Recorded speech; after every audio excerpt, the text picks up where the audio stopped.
মিলন হোসেন, আমার বাড়ি রংপুর। বন্ধুরা, আমি আমার জীবনের গল্পটা শুরু করার শুরুতে আপনাদেরকে আমার পরিবারের বিষয়ে জানিয়ে রাখি। আমার পরিবারে আমি আছি, আমার মা আছে, রয়েছে আমার দাদিমণি, আর কেউ নেই। আমাদের পরিবারে একটা সময় আমার বাবাও ছিল, কিন্তু আমার যখন 9 মাস বয়স, ঠিক সেই মুহূর্তে আমার বাবা মারা যায়। আমার বাবা পেশায় ছিলেন একজন সেনা কর্মকর্তা। আমার আব্বা বাংলাদেশ সেনাবাহিনীতে চাকরি করতেন। 9 মাস বয়সে আমি আমার বাবাকে হারাই। আমার বাবা ছিলেন একজন সেনা অফিসার, যার জন্য আমার বাবা মোটামুটি কিছু টাকা পয়সা, আমার বাবার কিছু টাকা পয়সা আমার মা সরকারিভাবেই পেত। ছোটোবেলা থেকে আমার বাবার ওই পেনশনের টাকা দিয়ে আমার মা আমাকে আস্তে আস্তে করে বড় করে। ছোটোবেলা থেকে প্রচণ্ড রকমের মায়ের আদর আর ভালোবাসায় আমার শৈশবের দিনগুলো কাটে। বাবাকে অনেক মিস করতাম, বাবার কথা অনেক মনে হতো। স্কুলে যখন যেতাম তখন দেখতাম যে সবার বাবারা আসে, বাবারা কথাবার্তা বলে এবং সন্তানদেরকে বাবারা অনেক বেশি আদর ভালোবাসে। কিন্তু আমি আমার জীবন দশায় বাবার ভালোবাসা কখনোই পাইনি। শৈশবের দিনগুলো এমন করতে কাটতো, আর আমার দাদি আমাকে অনেক বেশি ভালোবাসতো। যদিও আমার আরও 3 জন কাকা ছিল, আমার কাকিমা ছিল এবং ছিল আমার খালারা, কিন্তু আমার দাদি সবসময় হচ্ছে আমাদের সাথেই থাকতো। আমার দাদি আমাকেই বেশি ভালোবাসতো এবং আমাকে ছাড়া আমার দাদি কোনো কিছুই বুঝতো না। ছোটোবেলায় এরকম হতো যে দাদি আমার সাথে ঘুমানোর জন্য আমার ছোট কাকার বাড়ি থেকে চলে আসতো, মানে ছোট কাকার বাসা থেকে আমার সাথে ঘুমানোর জন্য আমার দাদি চলে আসতো। তো আমাদের বাসা ছিল আপনার রংপুর শহরের মধ্যে আমাদের বাসাটা ছিল। এবং আমার বাবাও ওই সময় একটু জায়গা কিনে চাকরি করা অবস্থায়, যদিও বাবা চাকরির টাকা দিয়ে কিনতে পারে না, আমার দাদার কিছু সম্পত্তি যখন বিক্রি করে, আমার দাদা যখন কিছু জায়গা বিক্রি করে, তখন তার মানে জায়গার ওই টাকাটা তার ছেলে মেয়েদের মাঝে ভাগ করে দেয়। সেখানে আমার বাবাও আমার দাদার কাছ থেকে কিছু টাকা পায়। ওই টাকা দিয়ে আমার আব্বু ওই সময় আপনার রংপুর শহরের মধ্যে একটু জায়গা কিনে। তো একটু জায়গা কেনার পরে ওই জায়গার মধ্যে আমার মা তখন কষ্ট করে একটা বাড়ি বানায়। আমি তখন ওই বাড়ির মধ্যেই থাকতে শুরু করে। দাদি আর মায়ের ভালোবাসায় আমি আস্তে আস্তে করে বড় হচ্ছিলাম। এমন করতে করতে আমি মোটামুটি প্রায় অনেকটাই বড় হয়ে যাই। আমি দেখতে অনেকটাই আমার বাবার মতো ছিলাম। আমার বাবা ছিলেন যথেষ্ট সুদর্শন একজন পুরুষ, দেখতে শুনতে অনেকটা হ্যান্ডসাম ছিলেন, দেখার মতো একজন পুরুষ ছিলেন, লম্বা ফর্সা, সর্বদিক থেকে আমার আব্বা খুবই সুদর্শন ছিলেন। আমিও অনেকটাই আমার বাবার মতোই হয়েছি। এবং আমি তখন স্কুলে পড়াশোনা করা অবস্থায় আমার অনেক ছেলে মেয়ে, অনেক বন্ধুরাই থাকে এবং আমি কেমন জানি, মানে সবাই বলতো আমি খুব মিশুক প্রাণী, মানে আমি সবার সাথে খুব সহজে মিশে যেতে পারতাম। কেউ কখনো আমার উপরে অভিমান করে, রাগ করে থাকতে পারতো না। আমি সহজে সবার মন জয় করে নিতাম। এমন করে আমার স্কুল জীবনের দিনগুলো কাটতে থাকে। এরকম করতে করতে মোটামুটি আমি অনেকটাই বড় হয়ে যাই। একটা পর্যায়ে আমি এসএসসি পরীক্ষা দিই এবং এসএসসিতেও আলহামদুলিল্লাহ আমি ফার্স্ট ডিভিশনে পাস করি। এটা আমার মা এবং আমার দাদির জন্য অনেক গর্বের একটা বিষয় ছিল। আমি এসএসসিতে ফার্স্ট ডিভিশন পেয়ে পাস করার পরে আমার মা তার সাধ্য এবং সামর্থ্যের মধ্যে ছোটোখাটো করে একটু মিলাদ পড়ায় এবং মিলাদ পড়িয়ে এলাকার অনেক লোকজনকে আমার মা দাওয়াত খাওয়ায় এবং সবার কাছে আমার মা আমার জন্য দোয়া চায়। আমার মায়ের অনেক ইচ্ছা ছিল আমি যখন বড় হব আমি আমার বাবার মতো একজন পুলিশ অফিসার হব। তা আমার আম্মা আমাকে সৈনিক পদে জয়েন করাতে চায়নি, মানে সৈনিক পদে দিতে চায়নি। এই জন্য আমি চিন্তা ভাবনা করছে যে সে আমাকে সরাসরি অফিসারে দিবে, যার জন্য আমাকে পড়াশোনা করাচ্ছে, যাতে আমি সরাসরি অফিসারে ঢুকতে পারি। তো ইন্টারমিডিয়েট পড়া অবস্থায় আমার অনেক ধরনের বন্ধুবান্ধব থাকে, অনেক ধরনের বন্ধুদের সাথে আমার খুব ভালো সম্পর্ক হয়। এমন করতেই আমার ইন্টারমিডিয়েট জীবনে আমার একটা নতুন বন্ধুর সাথে সম্পর্ক হয়, যার নাম হচ্ছে মিলন। আমার এই বন্ধুটাই হিন্দু ধর্মাবলম্বী একটা বন্ধু ছিল, ও হিন্দু ধর্মের ছিল। কিন্তু হিন্দু ধর্মের থাকলেও না, মিলন যথেষ্ট পরিমাণের ভালো একটা ছেলে ছিল। মানে ও আমাদের সাথে খুব মিশতো, আমাদের ধর্মীয় অনুষ্ঠানগুলোতে ও আসতো, আমাদের সাথে সম্পর্কটা খুবই ভালো ছিল। আমাদের যখন মিলাদ মাহফিল হতো বা আমাদের ধর্মীয় কোনো ওয়াজ মাহফিল হতো, মিলন যেখানেই থাকতো আমাদের সাথে চলে আসতো। এবং নর্মালি মিলনকে দেখলেই কেউ কখনো হিন্দু ছেলে বলতেই না, মানে মিলনের আচরণ, কথাবার্তা এবং এত মিষ্টি হাসি দিয়ে কথা বলতো যে কেউ দেখলেই বলবে যে মিলন সত্যিকার অর্থে একজন মুসলিম ছিল এবং সবাইকে খুব সুন্দর করে সালাম দিত। আপনি শুনলে অবাক হয়ে যাবেন যে আমি যে ধরনের সূরাগুলো পারতাম, মিলন আমার চেয়েও অনেক ভালো সূরাকে রাত পড়তে পারতাম। যাই হোক, এরকম করে ইন্টারমিডিয়েটে পড়া অবস্থায় একদিন হঠাৎ করে মিলন আমার ওদের বাড়িতে দাওয়াত দিল। তো দাওয়াত দেওয়ার কারণটা কি ছিল আমি ওকে জিজ্ঞেস করলাম যে কালকে যে তুই আমাকে দাওয়াত দিলি তোদের বাড়িতে যাওয়ার জন্য, কিন্তু কারণটা কি আমাকে বল। পরে বলতেছে ওর আবার নানুর বাড়ি ছিল ইন্ডিয়াতে, মানে ওর নানা বাড়ি ইন্ডিয়াতে ছিল। তো বলে আমার নানু বাড়ি থেকে আমার মামাতো বোন মামাতো ভাই আমার মামা মামি ওরা আসবে, তো তার জন্য তোকে দাওয়াত দিছি। তো কলেজে তো অনেক ছেলেমেয়েরাই ছিল, কিন্তু কাউকে না বলে শুধু আমাকেই বললো। আমি তখন বললাম যে বন্ধু তুই আমাকে দাওয়াত দিলি, কিন্তু আমি না বুঝি না যে আমি তো মুসলমান আর তোর মামা মামি বা তোর মামাতো ভাই বোন তারা সবাই হচ্ছে হিন্দু ধর্মের। তো এখন আমি ওখানে যাব, গেলে পরে ওরা আমাকে কিভাবে নেবে বা তোরও বা কি বলবে আমি না বুঝতেছি না ওইখানে যাওয়াটা আমার ঠিক হবে কিনা। মিলন তখন একটু রেগেই গেল, একটু রেগে আমাকে বললো আমি তোকে যাইতে বলছি তুই আমার সাথে যাবি, কে কি বলছে না বলছে এগুলো তোর জানার দরকার নাই, এগুলো তো শোনার দরকার নেই, তোরা আমি যাইতে বলছি তুই আমার সাথে যাবি, যাবি কিনা তুই সেটা বল, এরকম করে বলতেছে। তো যেহেতু আমাকে একটু উচ্চস্বরে বললাম, আমি তখন বললাম আচ্ছা ঠিক আছে আমি যাবো। তো আমাকে রাতের বেলা দাওয়াত দিছে। আমি কি করলাম, মাগরিবের পরে আমার আম্মুকে বললাম যে আম্মু মিলনদের বাসায় আজকে আমার দাওয়াত আছে। তো মা আমার বললো যে ঠিক আছে যা। সত্যি কথা বলতে গেলে কি আমার মা আমাকে কখনোই কোনো কিছুতে বাধা দিত না, মানে আমি যখন যেটা করতে চাইতাম, যখন যেটা বলতাম আমার সেটাতে আমাকে সম্মতি দিত যে ঠিক আছে তুই এটা কর, এটা কর ওইটা কর, মানে যখন যা করতে চাইতাম আম্মু আমাকে সেটার জন্যই অনুমতি দিত। তো এরকম ভাবে আমি তখন আম্মুকে বললাম যে আম্মু এমন এমন ঘটনা, আমি মিলনের ভাই। আম্মুকে বলছি ঠিক আছে তুই যা। মাগরিবের পরে তখন রেডি হলাম, এবং রেডি হওয়ার পরে ওই সময়টা আসলে মানে এখনকার সময়টা যেরকম ডিজিটাল অনেক উন্নত, ওই সময় মানে অত উন্নত ছিল না, মোবাইল ফোন ছিলই না। বেশিরভাগ মানুষের কথোপকথন হতো চিঠিপত্রের মাধ্যমে, চিঠির মাধ্যমে একজন আরেকজনের সাথে কথা বলতে, এবং মোবাইল ফোন টোটালি ছিল না। আমার মনে আছে আমার ইন্টারমিডিয়েট জীবনে আমি ফোন দেখিই নেই, ছিল হয়তো বা, কিন্তু ওভাবেই ছিল না, মানে আমাদের মতো অ্যাভেলেবেল ছিল না। পরে ওর বাড়িতে আমি যাই, যাওয়ার সময় পান মিষ্টি যতটুকু পারি সাধ্য মতো নিয়ে যাই। যাওয়ার পরে দেখলাম কি বাড়ির মধ্যে না ভাই অনেক মেহমান, মানে মনে হচ্ছে মানে ওর আত্মীয় স্বজন, প্রচুর আত্মীয় স্বজন আসছে। পরে উঠানে যাওয়ার পরে একটা ছেলের ডাক দেওয়া বললাম যে একটু মিলনকে ডাক দাও।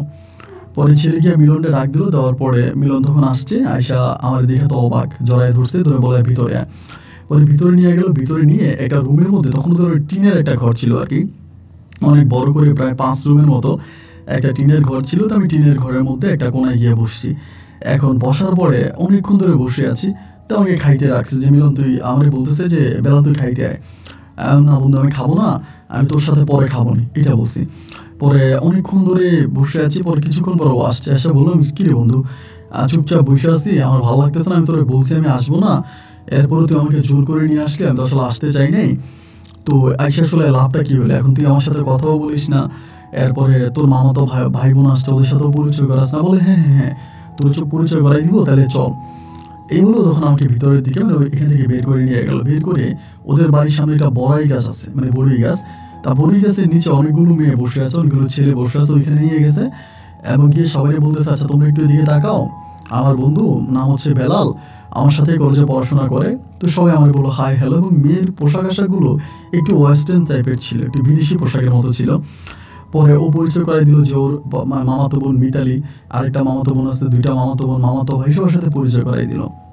ওইখানে বসে কথাবার্তা বললাম, বলে আমি তখন আবার মিলনের সাথে হাইটে হেঁটে চলে আসছি। আসার পরে মিলনকে বললাম বন্ধুরে আমি না একটা বিষয় বুঝতেছি না। বলে কি? আমি বললাম মেয়েগুলোর সাথে কথা বললাম, বাট মেয়েগুলোর পোশাক আশাক দেখে মনে হলো তারা মনে হয় ফরেনিয়ার, মনে হয় তারা বিদেশে থাকে, এরকম পোশাক আশাক পরা বা কেমন যেন একটু বিদেশি বিদেশি লাগলো। আর বন্ধু আমাকে বলে তোর কি আস ঠিকই আছে, ওরা আসলে বিদেশি। আমি বললাম মানি বিদেশে, মানি বলে আমার মামা তো ইতালি থাকে, আমার মামা তো ভাই বোনগুলো ওইগুলো সবাই ইতালি থাকে। তাই আমি বললাম ইতালি থাকলেও না ওরা কি সুন্দর বাংলা বলতে পারে, হিন্দি বলতে পারে, মানে কিভাবে? তো আমারে বলতেছে আমার মামা তো ভাই বোনরা একেবারে পিওর হচ্ছে, তারা মানে সনাতন ধর্মী, তারা মানে ভালোভাবেই হচ্ছে ওদের সন্তানদেরকে ধর্মীয় শিক্ষায় শিক্ষিত করেছে, এবং বিশেষ করে বাংলা ভাষায় কথা বলাটাও ওনাদেরকে শিখিয়েছে। ওরা আমি বললাম আচ্ছা ঠিক আছে ভালো। এমন করে রাতের বেলায় সবাই একসাথে খাওয়া দাওয়া করলাম, খাওয়া দাওয়া করে উঠানের মধ্যে সবাই গল্প গুজব করতেছে। পরে আমি আবার খুব ভালো গান গাইতে পারতাম, মানে আমার গানের গলাটা মোটামুটি একটু মিষ্টি ছিল। তা আমি আবার কলেজের প্রোগ্রামে অনুষ্ঠানে আমি গান গাইতাম। পরে মিলন হঠাৎ করে বলে বসলো যে বেলাল তো ভালো গান গাইতে পারে, বেলাল তো একটা গান ধর। তো রাতের বেলায় তো ধরেন একেবারে আকাশে অনেক বড় একটা চাঁদ, আমরা উঠানের মধ্যে বিছনা বিছিয়ে তারপরে সবাই মিলে বসছি, অ্যান্ড বসে হচ্ছে মানে আটা সাটা মারতেছি সবাই, আমরা এখানে ইয়াং ছেলে মেয়েরা, বুড়োরা কেউই নেই, সবাই ঘরের মধ্যে গেছে, ঘুমিয়ে গেছে, আমি মিলনের মামাতো ভাই বোন ওরা সবাই মিলে বসে আছি। পরে এমন করে বসে থাকতে থাকতে মিলন তখন আমাকে বললো যে বন্ধু তুই গান ধর। এরপরে আমি ওই যে মানে একটা খুব চমৎকার একটা পুরোনো দিনের গান, আদর রাতে যদি ঘুম ভেঙে যায়, এরকম একটা গান আমি তখন ধরলাম। এবং গানটা সবাই খুব মনোযোগ দিয়ে শুনলো, শোনার পরে আমার বলে আবার গান গাইবো, মানে আবার গান গাইতে বলে। তা আমি এরকম আবার গান গেলাম, এরকম প্রায় ঘন্টা খানিকের মতো আমি এইভাবে ওখানে গান টান গাই, এবং সবাই আমাকে অনেক বাহবা দেয়। এরকম করতে করতে মিলন বলতেছে, দোস্ত আমার ঘুম আসতেছে, চল ঘুমাই যাবো। আমি বললাম আমার তো ঘুম আসতেছে না, আমি এখানে বসে থাকি। এমন করতে করতে মিলন তখন বললো আমি ঘরের দিকে গেলাম, তুই আড্ডা মেরে আয়। এরকম করে মিলন তখন চলে গেল। এবং মিলন চলে যাওয়ার পরে ওর মামাতো ভাই বোন একটা একটা করে সবাই তখন চলে যাচ্ছে, শুধু মিতালি মেয়েটা, মানে ওর মামাতো বোন বড় যে মেয়েটা, মানে আমার বয়সী হবে, আমার সমবয়সী হবে, মিতালি ওই মেয়েটা বসে আছে। মোটামুটি সবাই তখন চলে গেছে, শুধু ও আর আমি বসে আছি। পরে আমি বললাম যে কি ব্যাপার, আপনি ঘুমাবেন না? পরে বলতেছে আপনি যে গান শোনাইলেন, গানে তো মাতাল হয়ে গেছে, এখন তো আর ঘুম আসতেছে না। আমি বললাম আপনি কোথায় থাকেন? বলে আমি ইতালি থাকি। তাই আমি বললাম ইতালিতে থাকেন তো কোন ক্লাসে পড়েন? বলে আমি 11-এ পড়ি। তাই আমি বললাম আমিও তো 11-এ পড়ি। তো বলতেছে ও আচ্ছা। তাই আমি বললাম যে আপনাদের ওখানে পড়াশোনার ধাপ কীরকম বা পড়াশোনা কীরকম হয়? তো আমাকে ওখানকার পড়াশোনার সম্বন্ধে জানালো। আমি আমার দেশমের সাথে কথাবার্তা বললাম। এবং এরকম করে কথাবার্তা বলতে বলতে না, মানে কখন যে টাইমগুলো পাস হয়ে যাচ্ছে না বুঝতেই পারলাম না। এরকম করতে করতে অনেকগুলো সময় তার সাথে আমার কথাবার্তা বলতে কেটে গেল। এবং একটা পর্যায়ে মানে এরকমভাবে কথা বলতে বলতে ফজরের আজান দিয়ে দিছে, মানে ফজরের আজান দিয়ে দিছে। এবং ফজরের আজান দেওয়ার পরে ও তখন আমায় বলতেছে যে আচ্ছা আমরা তো কালকে চলে যাব, আপনার সাথে তো মনে হয় আমার আর কখনো দেখা হবে না বা কথা হবে না, আপনাকে অনেক মিস করবো। আমি বললাম যে না, আপনি চাইলে যোগাযোগ করতে পারবেন না, কারণ আমরা তো একই পৃথিবীতে থাকবো, পৃথিবীর বাইরে তো আর থাকবো না, মানে বায়ুমণ্ডলের মধ্যেই তো থাকবো, চাইলে তো কথা বলা যায়। বলে আচ্ছা ঠিক আছে, আপনার অ্যাড্রেসটা আমাকে একটু লিখে দেন, আমি আপনার অ্যাড্রেসটা একটু লিখি। পরে আমি আমার লোকাল যে ঠিকানাটা, মানে আমার গ্রামের যে ঠিকানা, ওই ঠিকানা আমি তাকে লিখে দিলাম আর কি, মানে সে কাগজের মধ্যে লিখলাম, আমি বললাম। এবং পরের দিন মানে এরকম করে তখন ফজরে আজান দিছে, সবাই তখন মোটামুটি মুসলিম মানুষরা যারা আছে পার্শ্ববর্তী গ্রামের এরা উঠতেছে। তো আমি তখন ঘুমাইতে গেলাম, মিতালিও তখন ঘুমাই গেছে। তা আমি ঘুমের মধ্যে ছিলাম প্রায় আমার রাতের, মানে আমি সকালবেলা একটা খারাপ স্বপ্ন দেখি আমার দাদির নিয়ে। আমি তো আমার দাদির অনেক ভালোবাসি, মানে পুরো পৃথিবী একদিকে, আমার দাদি আমার কাছে একদিকে। তো দাদির নিয়ে একটা খারাপ স্বপ্ন দেখি, আমার ঘুমটা ভেঙে যায়। আমি বললাম যে মিলনকে বলি, মিলন আমি একটু বাড়ি থেকে ঘুরে আসি, মানে আমার ভালো লাগতেছে না। পরে মিলন বলে না থাক, পরে যাইস, আমার মামাতো ভাই বোনরা চলে যাবে, এরপরে যাইস। আমি বললাম যে না, আমি দাদির নিয়ে একটা খারাপ স্বপ্ন দেখছি, আমার ভালো লাগতেছে না, একটু বাড়ি থেকে ঘুরে আসি। এইগুলো আমি তখন মিলনের কাছ থেকে বিদায় নিলাম, এবং মিলনের কাছ থেকে বিদায় নিয়ে আমি তখন বাড়ির দিকে গেছি। এবং বাড়িতে যাওয়ার পরে দেখলাম যে না, দাদি ঠিক আছে, দাদি ভালো আছে, তাদের সাথে কথাবার্তা বলে বিকেলের দিকে প্রায় সন্ধ্যার কিছুক্ষণ আগে আমি মিলনের বাড়িতে আবার আসছি। এবার এসে দেখি মানে পুরোপুরি বাড়িঘর সব কিছু নীরব, মানে কেউ নাই, একদম নীরব। পরে আমি মিলনকে বললাম কি রে, তোর আত্মীয় স্বজনরা কই? বল সবাই তো দুপুরে চলে গেছে। আমি বললাম কি বলি, চলে গেছে? বলে হ্যাঁ চলে গেছে, আমার মামা মিয়া ওরা ইতালি চলে যাবে, তো তো কালকে ওদের ফ্লাইট, এই জন্য আজকে এখান থেকে চলে গেছে তাড়াতাড়ি। আমি বললাম ভারে, তা আমার আগে বলবি না? ও বলে তোর তো বলছিলাম আমি থাকার জন্য, তুই তো থাকলি না, চলে গেলি। আচ্ছা বন্ধু ঠিক আছে, ওদেরকে অনেক মিস করবো, মানুষগুলো অনেক ভালো ছিল। আচ্ছা এরকম করে তখন আমার সময়গুলো কাটতেছে। পরে আমি আবার ব্যাক করে চলে আসছি বাসায়। এবার মিলনের সাথে আমার খুব ভালো একটা বন্ধুত্বের সম্পর্ক হয়। ওই কলেজে যাই, ওরা সবসময় বলে দোস্ত তোর মামাতো বোন মিতালি কিন্তু জোস ছিল, চেহারা অনেক কিউট ছিল, আমি তো এই মেয়ের উপরে পুরো ক্রাশ খেয়ে গেছি, আমি এরকম করে ওর সাথে কথাবার্তা বলতেছিলাম। এখন এগুলো ওরে বলি, ও হাসাহাসি করো, আমার বলে ধুর তুই মুসলমান ও হিন্দু, এগুলো হয় নাকি? এরকম করতে করতে বেশ কিছুদিন পরে, প্রায় আপনার 4 থেকে 5 মাস পরে, আমি তখন প্রায় ইন্টারমিডিয়েট ফাইনাল পরীক্ষা দিব, ফার্স্ট ইয়ার ফাইনাল দিয়ে ফেলছিলাম। ওর পরে একদিন হঠাৎ করে আমার মা আমারে বলতেছে যে এই বেলাল তোর একটা চিঠি আসছে। আম্মা আমারে বলতেছে। তো আমি বললাম যে চিঠি আসছে, তা আমারে কে চিঠি দিবে? আম্মা বলে ডাকফিউন এসে দিয়ে গেছে বাসার মধ্যে, এখন কার চিঠি আমি তো জানি না, একটা চিঠি আসছে। পরে আমি তখন মানে ড্রাফট করে পাঠানো হয়েছে চিঠিটা হাতে নিলাম। নেওয়ার পরে চিঠির অ্যাড্রেসটা আমি দেখতেছি হচ্ছে ইতালির, মানে ইতালির, এবং ওইখানে যে মানে ঠিকানা দেওয়া ছিল চিঠির গায়ে, ওইটা হচ্ছে ইতালির একটা ঠিকানা, এবং যিনি পাঠাইছে তার নাম হচ্ছে মিতালি।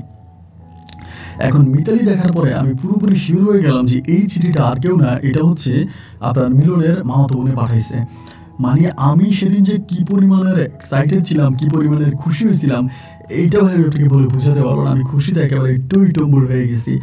আমি চিঠিটা হাতে নিয়ে আমাদের বাড়ি থেকে বেশ দূরের একটা নীরব জায়গার মধ্যে গিয়ে আমি চিঠিটা তখন খুললাম, এবং চিঠিটা খোলার পরে চিঠিটা আমার কাছে মনে হয়েছিল একটা স্বর্গীয় বিষয়। আমি চিঠিটা খুলে চিঠিটার মধ্যে কয়েকটা চুমু দিয়ে বসলাম, এবং চিঠিটা আমি পড়লাম। সে তার চিঠির ভাষা আমাকে খুব সুন্দর করে আমার খোঁজখবর নিয়েছে, আমি কোথায় আছি, কেমন আছি, ভালো আছি কিনা, আমার পরিবারের মানুষরা কেমন আছে, এবং এক রাতের পরিচয়ে সে আমাকে অনেক আপন করে নিয়েছে, আমাকে অনেকটা কাছে টেনে নিয়েছে, আমাকে তার অনেক ভালো লেগেছে। এরকম অনেক কথাবার্তা চিঠির ভাষায়, চিঠির পাতায় ও আমাকে লিখেছে। তাই আমি চিঠিগুলো পড়লাম, এবং পুরোটা চিঠি পড়ার পরে মানে আমার মনটা তখন খুশিতে ভরে গেল। এবং আমাকে বললো যে আমি যে তোমাকে চিঠি দিয়েছি এটা মিলনকে বললো না, কারণ মিলনকে বললে মিলন হয়তো আমার আত্মীয় স্বজনদেরকে জানাই দিতে পারে, এটা আসলে ভালোভাবে নিবে না। যেহেতু তুমি মুসলিম আমি হিন্দু, তার চিঠির উত্তর কিন্তু তুমি আমাকে দিও। এর কয়েকদিন পরে আমি তখন ইতালিতে চিঠির উত্তরটা পাঠাইলাম, মানে আমি আমার মতো করে চিঠির উত্তর লিখলাম এবং লিখে চিঠির উত্তর পাঠাইলাম, ও আবার ওই চিঠিটা পাইছে। আমি কিন্তু এই বিষয়গুলো মিলনকে কোনো কিছুই বলতাম না। এরকম করে আমি চিঠি লিখতাম এবং ও আমাকে চিঠি লিখতো, মানে দুজনের মাঝে একটা মোটামুটি গভীর প্রেমের সম্পর্ক হয়ে ওঠে এই চিঠির মাধ্যমে। এক রাতের মধ্যে ওর সাথে আমার যেটুকুন হয় ওইটা থেকে ভালোবাসাটা শুরু হয়। চিঠির মাধ্যমে আমাকে ভালোবাসি বলে এবং আমি ওকে ভালোবাসি বলি। তখন তো আর মোবাইল ফোন নাই, ওর সাথে কথা বলতে পারি না, শুধু চিঠিপত্রের মাধ্যমে দুজনের কথোপকথন হতো। এমন করতে করতে আমি তখন ইন্টারমিডিয়েট ফাইনাল পরীক্ষা দিলাম। এখানে প্রায় অনেকগুলো মাস কিন্তু কেটে গেছে। আর এখানে এর মাঝে কিন্তু আমি মিলনকে কোনো কিছুই বলি নাই মিতালির বিষয়ে।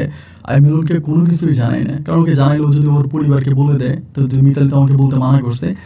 এই জন্য ভাই আমি আর ওকে কোনো কিছু বললাম না। এমন করে মিতালি তখন ইতালিতে, আমি তখন বাংলাদেশে, মানে দুজনের মাঝে একটা গভীর প্রেম হয় এবং একটা পর্যায়ে আমি ইন্টারমিডিয়েট পরীক্ষা দিই। এবং ইন্টার পরীক্ষা দেওয়ার পরে আমার আম্মা তখন, মানে আমার আব্বুর যে বন্ধু বান্ধবরা ছিল, আমার আম্মুর সবার সাথে অনেক ভালো সম্পর্ক রেখেছে, সবার সাথে কথাবার্তা বলতেছে। এই অবস্থার মধ্যে আম্মু তখন আমার বলতেছে আমাকে আর্মিতে ভর্তি করাই দিবে, মানে আর্মি অফিসার র্যাঙ্কে আমি ভর্তি হব, তো আমার ডকুমেন্ট সব কিছু দেওয়ার জন্য। তো মিতালির মাধ্যমে তখন আমার চিঠির মাধ্যমে কথাবার্তা হতে আমি বললাম যে আমি তো আমার ডকুমেন্টগুলো সব কিছু দিচ্ছি, আমি আর্মিতে জয়েন করব এবং আর্মিতে আমার জয়েনিং হবে, সব কিছু চলতেছে। ও আমাকে প্রতি উত্তরে পাঠালো যে আমি যাতে আর্মিতে জয়েন না করে ও আমাকে ইতালি নিয়ে যাবে।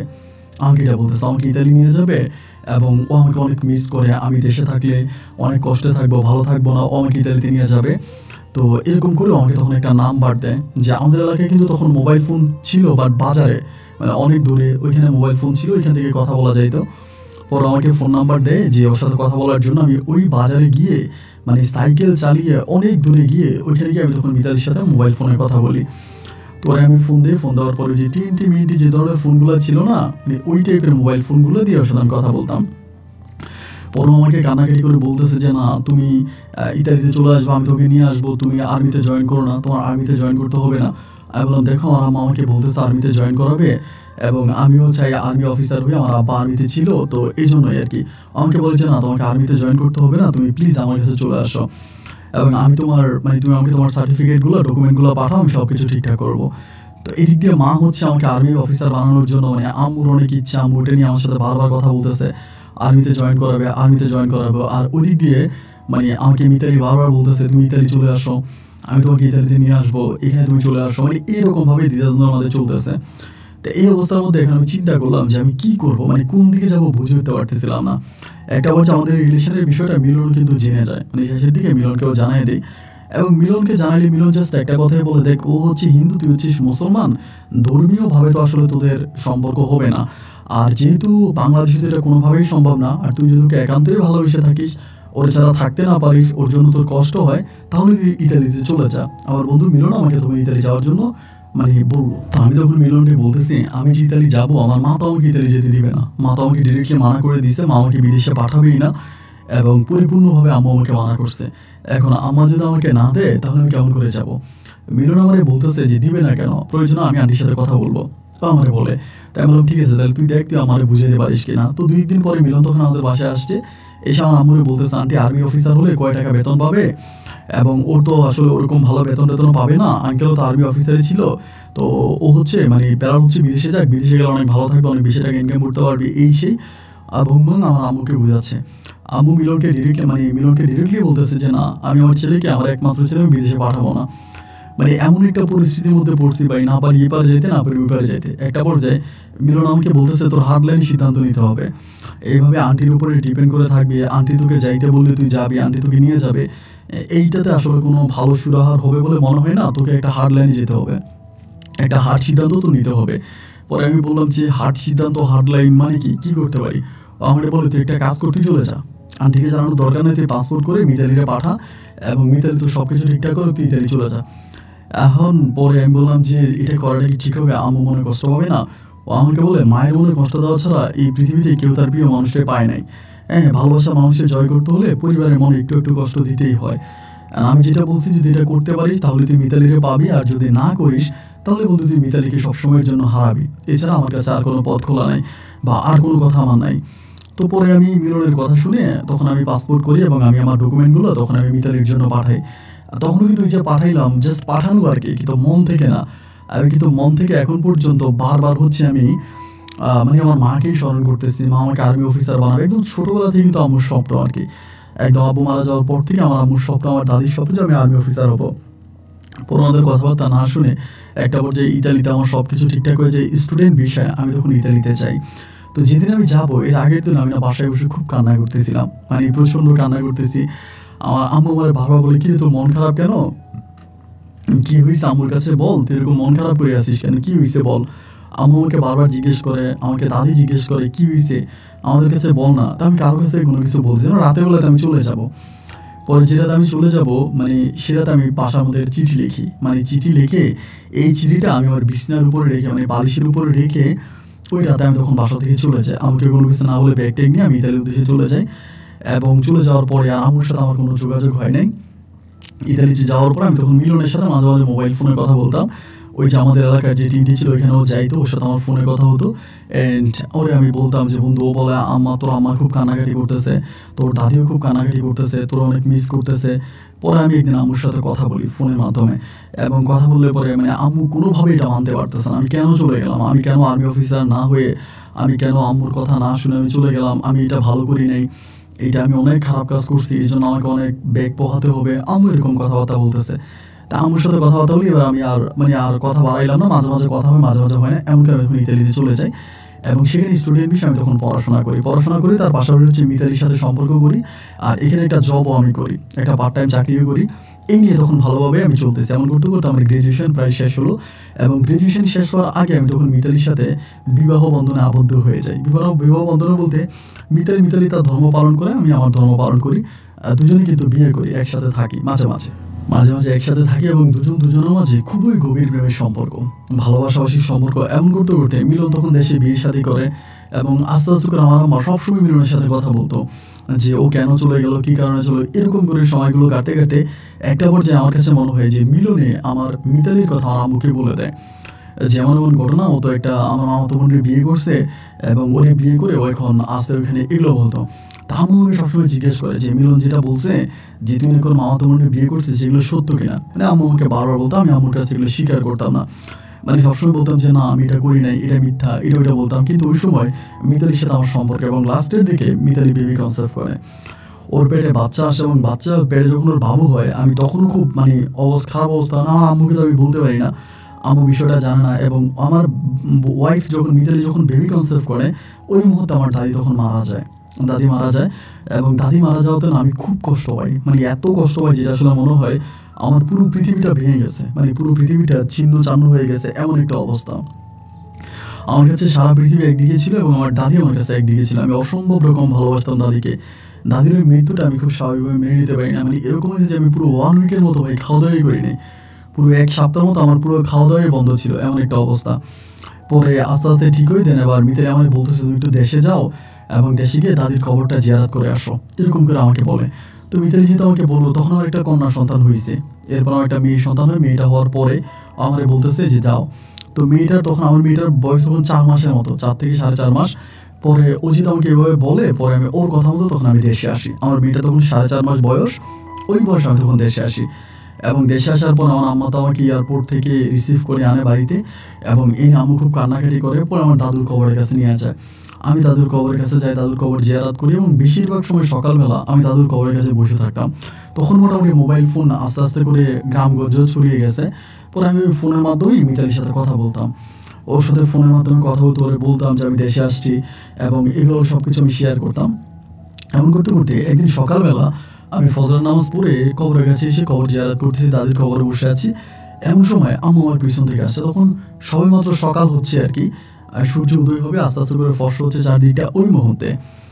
পরে আমার আম্মু আমার কাছে আসছে, কাছে এসে আমাকে বলতেছে যে বেলাল, তুই তো দাদির কবরের কাছে আছিস, তোর দাদির কবরে বসে আছিস, তো আমি জানি তুই পৃথিবীতে সবচেয়ে বেশি তোর দাদিকে ভালোবাসতে এবং ভালোবাসিস, তো তোর দাদির কবরের সামনে তুই কোনো মিথ্যা বলবি না, আমি জানি তুই অবশ্যই সত্যি বলবি।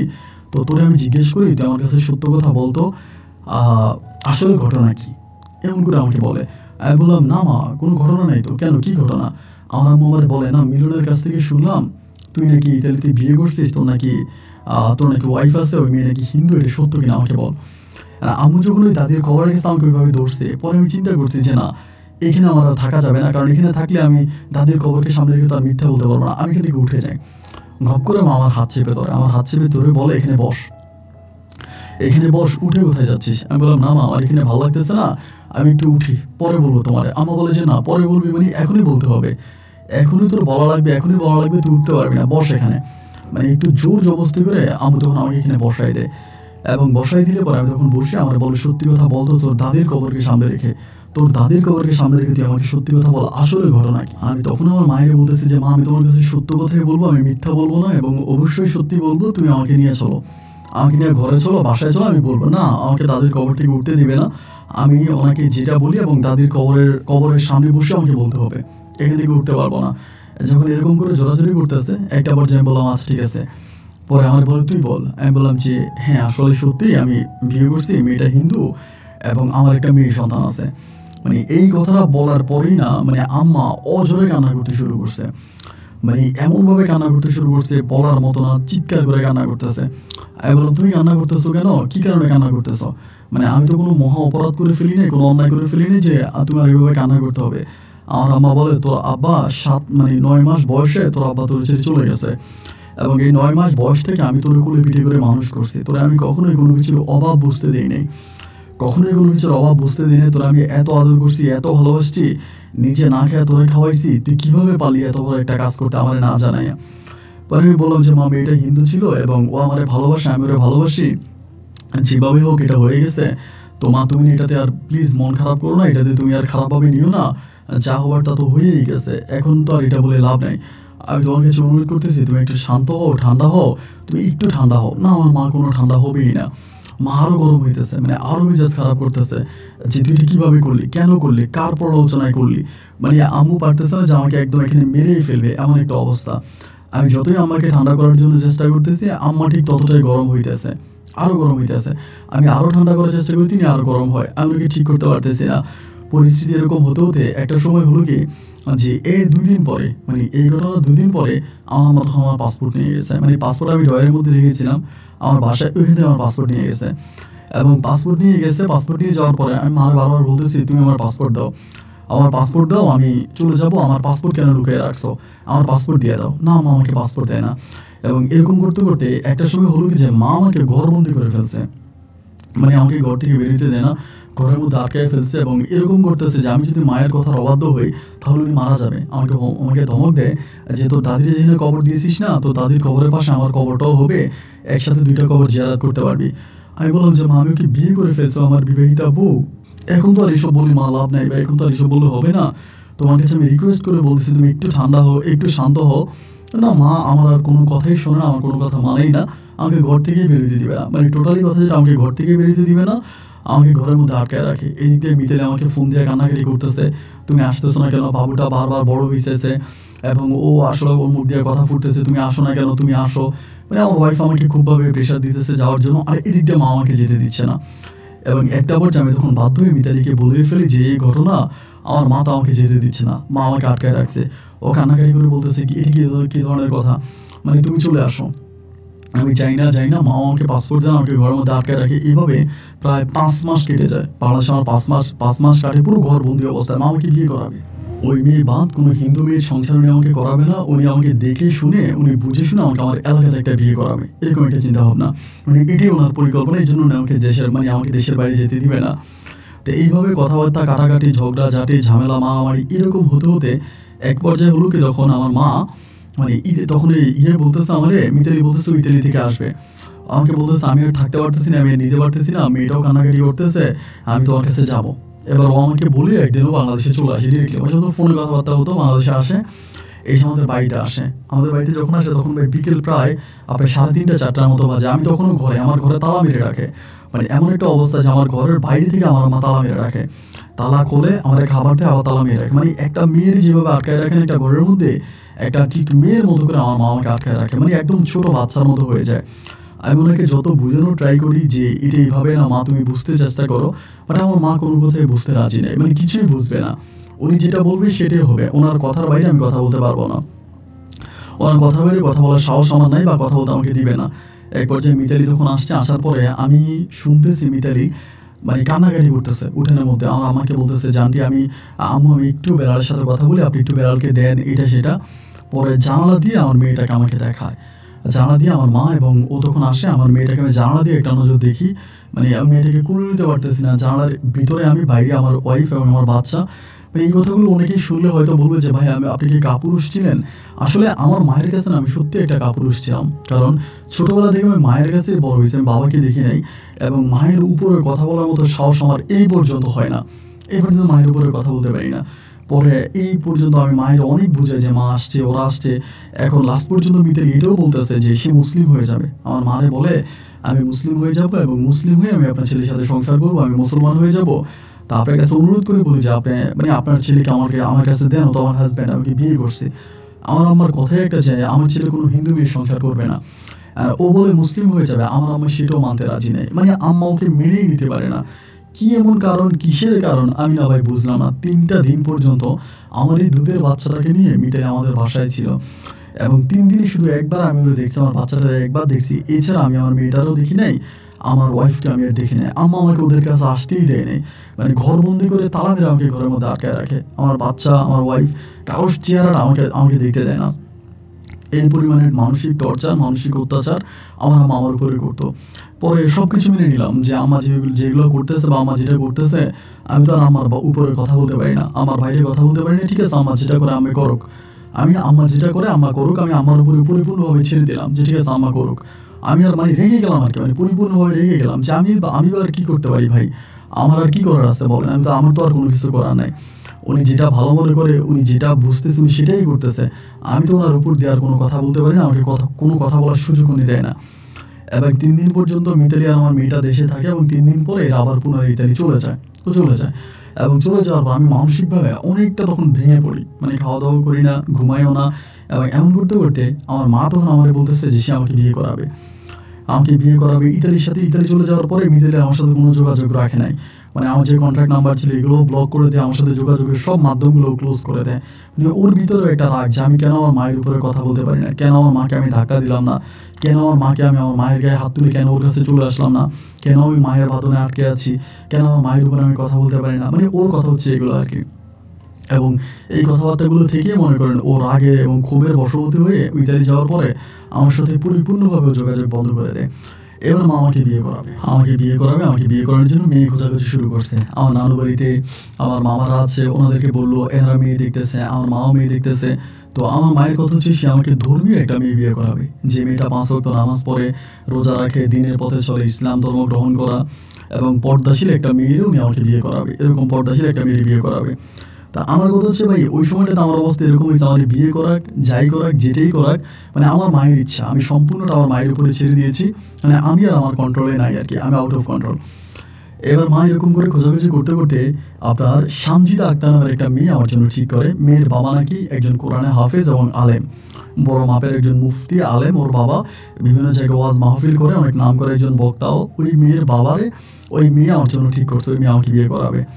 তো মেয়ের বাবা-মাও রাজি হইছে। রাজি হওয়ার পর ওই মেয়েকে বিয়ে করাবে। মানে আমার তো তখন আর কোনো ফিলিংস নেই, অনুভূতি নেই। এরপর আমার মামা, মামি এরা এসে আমারে বুঝায়। ওই সময় কিন্তু মিলন কিন্তু আর বাংলাদেশে নাই। মিলন তখন কোন দেশে জানি চলে গেছিল। ইউরোপের কোনো একটা দেশে চলে গেছে। মিলন তার ফ্যামিলি নিয়ে। মিলন তখন আর দেশে নাই। দেশে থাকে না। পরে মিলনের সাথে আমার আর কোনো যোগাযোগ নেই। মানে কোনো কথাবার্তা হতো না। এর সাথে আপনার মিতালির সাথেও যোগাযোগ সম্পূর্ণ ক্লোজ হয়ে যায়। আমার মেয়ের সাথেও যোগাযোগ বন্ধ। তো এই অবস্থার ভিতরে মা তখন আমাকে বিয়ে করাবে। আমি করব না একদম জোর জবরদস্তি করে পরে আমাকে আমাদের এলাকারই এক সানজিদা আক্তার নামের এক মেয়ে, এক মাওলানার মেয়ে, ওই মেয়েরা আমাকে তখন বিয়ে করায়। তো বিয়ে করানোর পরে মেয়ে তখন বসে যে আমার ঘরে আসে এবং ঘরে আসার পরে মানে এই মেয়ে সম্ভবত আমার আগের বিষয়গুলো জানতো না বা আমার আগের বিষয়গুলো বলে মেয়েটাকে আমার কাছে বিয়ে দেওয়া হয় নাই। এই বিষয়গুলো মনে হয় হাইড করছে। মেয়ের বাবা কিন্তু জানতো, হয়তো মেয়েরে বলে নাই। তা না বলার পরে ওর সাথে যখন আমার বিয়ে হয় আমি ওই বেশিরভাগ সময় চুপচাপ বসে থাকতাম। কারোর সাথে খুব বেশি একটা কথা বলতাম না। এক ঘোড়ায় হয়ে থাকতাম, মন খারাপ করে থাকতাম। অলওয়েজ আমার মন খারাপ থাকতো এবং সবসময় মনটা খুবই খারাপ থাকতো। কারোর সাথেই কথা বলতাম না, চুপচাপ থাকতাম। এরকম করতে করতে অনেকগুলো দিন কেটে যায় এবং ও আমাকে বারবার প্রশ্ন করে, সানজিদা যে কী হয়েছে আপনার, আপনি এরকম চুপচাপ থাকেন কেন, কারোর সাথে কথা বলেন না কেন, এবং কেন আপনি এরকমটা থাকেন। ও কিন্তু আবার নামাজ পড়তো, 5 ওয়াক্ত নামাজ পড়তো এবং আবার সকালবেলা কোরআন তেলাওয়াত করতো। আমার আম্মা বলে, দেখ আমি কত ধার্মিক একটা মেয়ে এনে দিয়েছি, এখন সে কোরআন তেলাওয়াত করে, সকালবেলা কোরআনের শব্দ শুনে আমার ঘুম ভাঙে, এবং আমি যদি ওই মেয়েটাকে তোরে বিয়ে করাইতাম তাহলে অবশ্যই আমাকে সকালবেলা মিউজিকের শব্দ শোনা লাগতো, এখন আমার মিউজিক শোনা লাগে না, আমার কোরআনের শব্দ শুনে আমার ঘুম ভাঙে, তোর বউ 5 ওয়াক্ত নামাজ পড়ে। মানে আমার মায়ের প্রশংসার কোনো শেষ নাই মিতালিকে, ইয়াকে নিয়ে, আপনি সানজিদাকে নিয়ে। তা আমি এইভাবে ওর সাথে পড়ে আছি। একটা সময় চিন্তা করলাম যে এই মেয়েটা তো আসলে কোনো অন্যায় নেই, এই যে সানজিদা, ওর তো কোনো অপরাধ নাই, ও তো আমাকে বিয়ে করছে বা ওর পরিবারকে বিয়ে দিয়েছে। তা আমি এরকম করে তখন ওর সাথে আমার শারীরিক সম্পর্কটাও আস্তে আস্তে করে শুরু হয়। যে সমস্যাগুলো ছিল, প্রতিকূলতা ছিল, এগুলো আস্তে আস্তে করে কেটে সব কিছু ঠিক হয়ে আমি তখন সানজিদার সাথে ভালোভাবে থাকতে শুরু করি। যখন ভালোভাবে এরকম করে থাকতে শুরু করি, একটা পর্যায়ে দেখা গেলো কি, মানে এইভাবে সময়গুলো কাটতে কাটতে সানজিদা তখন আমাকে ডাউট করতো, খুব সন্দেহ করতো, এবং আমাকে বারবার বলতো যে আপনার লাইফ অন্য কেউ ছিল, বা ও যেহেতু আমাদের গ্রামে আছে হয়তো কেউ না কেউ বলেও দিছে, এগুলো নিয়ে আমাকে বারবার জিজ্ঞেস করতো। পরে আমি ওই মিতালি কথা ওর কাছে স্বীকার করি, কারণ অস্বীকার করার তো কিছু নাই, এটা তো গ্রামের সবাই দেখছে, সবাই জানছে। পরে আমি মিতালি কথাও স্বীকার করি, আমার যে একটা কন্যা সন্তান ছিল এটাও আমি স্বীকার করি যে হ্যাঁ আমার লাইফে এই অ্যাক্সিডেন্টগুলো হয়েছিল, আমার একটা কন্যা ছিল, আমার ওয়াইফ ছিল, এগুলো ওর কাছে বলে, এবং বলাতে ও আরও বেশি খেপে যায়, আরও রেগে যায়, এবং আস্তে আস্তে করে ওর সাথে আমার সম্পর্কটা একটু একটু করে ফাটল ধরতে শুরু করে, এমন করতে করতে তখন ভিডিও কনসেপ্ট করে ফেলে, বাচ্চা কনসেপ্ট করে, এবং ওর ঘরে আমার তখন একটা মানে মেয়ে হবে, ওর ঘরে আমার একটা মেয়ের সন্তান হয়। মানে বাবুটা হওয়ার পরে বলি, এর আগে অনেক ঘটনা আছে, তোর সাথে আমার ঝগড়া হতো, ঝামেলা হতো, এবং ও আমার মাকেও সহ্য করতে পারতো না, আমার মার সাথেও খারাপ ব্যবহার করতো। কেন আমি হচ্ছে এভাবে বিয়ে, ওকে কেন আগে আমার অতীত সম্বন্ধে বলা হয়নি, আমার অতীত কেন না জানি ওকে আমার কাছে বিয়ে দেওয়া হয়েছে, এগুলো নিয়েও খুব রাগান্বিত ছিল।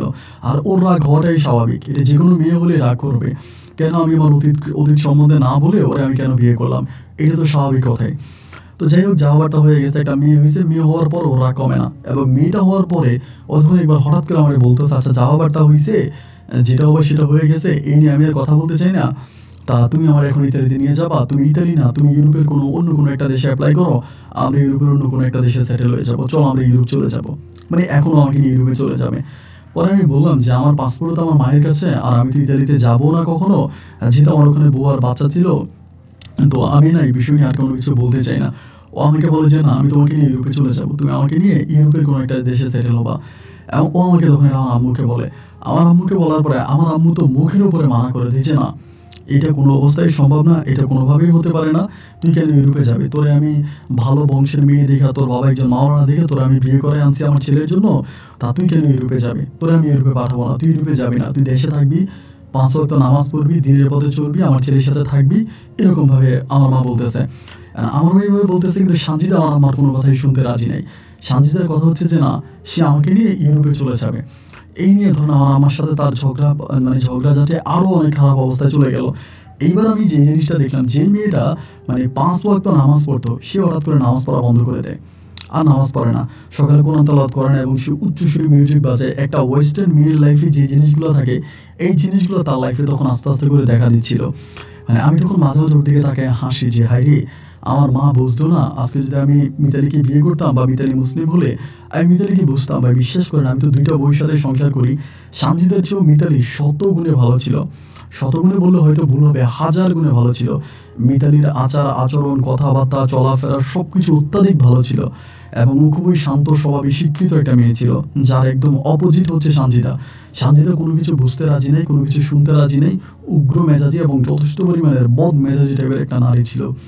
তো যেহেতু আমি বিয়ে করছি, আমার সন্তানের মা হয়ে গেছে, আমি আর ভাই কোনো কিছু বলতে চাই না, তা আমি আমার মতো করে সংসার কন্টিনিউ করার চেষ্টা করে যাচ্ছি, যে কি আর করবো, সংসারটা কন্টিনিউ করি, দেখি ওকে ভালো করতে পারি কিনা, ওকে ঠিক করতে পারি কিনা। বাট যতটাই ওকে আমি ভালো করার জন্য চেষ্টা করি, বাট ও ঠিক ততটাই খারাপের লাইনে চলে যাচ্ছে। আগের মতো নামাজও পড়ে না, রোজাও রাখে না, আমার কথাও শোনে না, মানে একটু মানে তখন ওই গ্রামে যে চলাফেরা করতো না, একটু ওয়েস্টার্ন স্টাইলে চলাফেরা করতো, মাঝে মাঝে আপনার যে 3/4 প্যান্ট আছে, গেঞ্জি আছে, এগুলো পরে বের হইতো। তা আমার মা তখন বললো কি, সানজিদার বাবার কাছে বিচার দিল যে আপনার মেয়ে এগুলো করতেছে, আপনি আপনার মেয়েকে থামান। এখন সানজিদা এতটাই আউট অফ কন্ট্রোলে চলে গেছে, ওর বাবার কথাও শোনে না, ওর মায়ের কথাও শোনে না, আমার কথাও শোনে না, আমার আম্মার কথাও শোনে না, মানে কারো কোনো কথা শুনতেও রাজি নাই। কারো কথাও মানেও না, কারো কোনো কথাও শোনেও না। ওর যেটা যখন যেটা করতে মন চায়, যা করতে মন চায় তাই করে। পরিপূর্ণভাবে উগ্র মেজাজি হয়ে গেল। এবার আমার মার সাথে ভাই প্রতিটা দিন ওর ঝগড়া। মানে এরকম হয় যে আমার মা ওরে মারে, ও আমার মারে মারে। মানে নিজের চোখে এই দৃশ্যগুলো দেখি। এমন করতে করতে আমি আর এগুলো সহ্য করতে পারতেছিলাম না। মানে একটা সময় মনে হলো যে না, আমার পক্ষে আর এগুলো পসিবল না, আমি এগুলো নিতে পারবো না। একটা সময় করলাম কি, আমি গোপনে গোপনে আমি পাসপোর্ট বানাইলাম। গোপনে গোপনে পাসপোর্ট বানাইলাম। পাসপোর্ট বানিয়ে চিন্তা করতেছি আমি ইউরোপের কোনো একটা দেশে চলে যাব। আমি এখানে আর থাকবো না। আমি এখানে আর থাকবো না, আমি ইউরোপের কোনো একটা দেশে চলে যাব। ওই বলে আমি তখন গোপনে গোপনে পাসপোর্ট বানাই। আমার আম্মার কাছ থেকে পুরনো পাসপোর্টটা কিন্তু আমি আর পাইলাম না, ওইটা আম্মুর কাছে রয়ে গেছে। পরে নতুন পাসপোর্ট তৈরি করি এবং এটা কিন্তু আমি খুব গোপনে করি। আমার বউকেও বলি না, ইভেন আমার আম্মাকেও বলি না। আমি তখন এই সাংসারিক সমস্যাগুলো আর নিতে পারতেছিলাম না। মানে সাংসারিক এই মারামারি, কাটাকাটি, ঝগড়া ঝাঁটি, গালাগালি, লাফালাফি, এই জিনিসগুলো নিতে পারতেছিলাম না। আর এই জিনিসগুলো নিতে পারতেছিলাম না বলেই কিন্তু আমি তখন এই সিদ্ধান্তে উপনীত হলাম যে না, আমি ইউরোপে চলে যাব। পরে পাসপোর্ট হাতে আসার পর আমি তখন আপনার ইউরোপের জন্য লাইন দিই এবং আমি জার্মানি বলে একটা দেশ আছে ইউরোপের, ওই জার্মানির জন্য আমি তখন কাগজপত্র জমা দিই এবং একটা সময় আমি এম্বাসি ফেস করে আমার জার্মানির ভিসা হয়। জার্মানি যেহেতু আমার ইতালির ভিসা আগে ছিল, আমি ইতালির গ্রিন কার্ডও ছিল, তো যেহেতু দীর্ঘদিন জায়গা পরে জার্মানিতে আমি তখন সব কিছু ওকে করে আমি তখন জার্মানিতে যাই। তো জার্মানিতে যেদিন আমি চলে যাব ওই দিন পর্যন্ত কিন্তু আমি আমার মা, আমার ওয়াইফ অথবা আমার বাচ্চা, আমি মানে টোটালি বিষয়টা কারোর সাথে, আমার মামা মামি আত্মীয় স্বজন কার সাথে বিষয়টা শেয়ার করলাম না, শ্বশুর শাশুড়ি কারোর সাথেই না। এবং কার সাথে শেয়ার না করে আমি তখন খুব গোপনে, মানে শুধু বাঁচার জন্য, এই যে আমার মা আমার ওয়াইফ এত ঝগড়াঝাটি, এত মারামারি, ভাই সকাল থেকে শুরু হয় মানে মারামারি দিয়ে, সকাল থেকে শুরু হয় চিল্লাচিল্লি দিয়ে। মানে আমার এরকম ভাই, আপনি যদি আমার পরিবারে না থাকেন তবে বিশ্বাস করেন না, মানে বোঝানো যাবে না পারিবারিক টেনশন এবং পারিবারিক ডিপ্রেশন যে কতটা খারাপ। সারাটা রাত সানজিদা আমার সাথে শুয়ে আমার আম্মার নামে বদনাম করে এবং আমার আম্মা আমার দেখলে বলো তোর বউ খারাপ, এগুলো বলে। আমি আমার মার এটা বলতেও পারি না যে তুমি তো বিয়ে করাইছো, আমি তো আমার পছন্দে বিয়ে করছি, তুমি তো রেখে ছেড়ে দিলা, তুমি তো ওইটার বিদায় করলে, এই তো বাংলাদেশ পর্যন্ত আসছিল, এত মুসলিমও হইতে চাইছিল, মানে মুসলিমও হইতে চাইছিল, তুমি তো আমার এই মেয়ের সাথে আমার সাথে সংসার করাইলা না, তুমি নিয়ে গেলা। এখন যে তুমি আমাকে যার কথা বলতেছো, আমি তো আর তারে আমি বিয়ে করে যাই, তাই মায়েরই বললে আর কোনো লাভ আছে? যা হবার তা তো হয়েই গেছে, যেটা হবার সেটা তো হয়েছে। এখন আমি আম্মারে বললেও বা এটার সমাধান কী হবে? এর তো কোনো সঠিক সমাধান নাই। পরে এভাবেই পড়ে রইলাম যে যা আছে, মানে কপালে যা আছে তাই হবে, যেটা আছে সেটাই হবে। আমার আমার উপরে ডিপেন্ড করে আমি তখন পড়ে আসি। মানে পড়ে আসে বলতে আমি তখন জার্মানি চলে যাই এবং জার্মান গিয়ে আমি তখন এই মোবাইল ফোনের মাধ্যমে মারাও জানে, আমার ওয়াইফকেও জানে আমি জার্মান চলে গেছি। কিন্তু এখানে একটা কথা শুনে আপনি অবাক হয়ে যাবেন, আমি জার্মান চলে যাওয়ার পরে আমার বউয়ের মানে আচার আচরণ পুরো চেঞ্জ। মানে সানজিদার এত ভালো আচার আচরণ, মানে এত ভালো কথাবার্তা, যেটা শুনলে আপনি অবাক হয়ে যাবেন যে আচ্ছা ঠিক আছে, যা হবার তা হয়েছে, যেটা হবার সেটা হয়েছে, তুমি চলে গেছো, তুমি ভালো আছো, তুমি ভালো থাকো, সেটাই চাই, তুমি আর ঝামেলা করো না, এটা ওটা বল। মানে সে খুবই ভালো ব্যবহার করতে শুরু করে আমার সাথে। কিন্তু আমার ব্যবহার আগের মতো, আমি আমার সাথে রাগ করে কথা বলি না, মানে টোটালি আর আম্মুর সাথে আমি কথা বলি না, মানে একদমই না। মানে আম্মাকে আমি ফোনই দিই না এবং আমি যে সানজিদাকে ফোন করি, আম্মা কেমন আছে ওগুলো জিজ্ঞেস করি না। কারণ তখন জানি মনে হচ্ছিল, মানে আমার ভিতরে মনে হচ্ছিল যে আমার মাই আজকে আমার জীবনটাকে এরকম করছে। মানে কেন জানি মনে হচ্ছিল যে মনে হয় আমার মাই আমার জীবনটাকে এরকম করছে, তাহলে তো আমার জীবনটা এরকম হতো না, আমার জীবনটা তো আর একটু ভালোও হতে পারতো। এই জন্য আম্মুর সাথে আমি কথা বলি না, সানজিদের সাথে কথাবার্তা বলি, মাঝে মাঝে আমার খোঁজ খবর নেই, কারণ আমার সাথে ভালো ব্যবহার করে।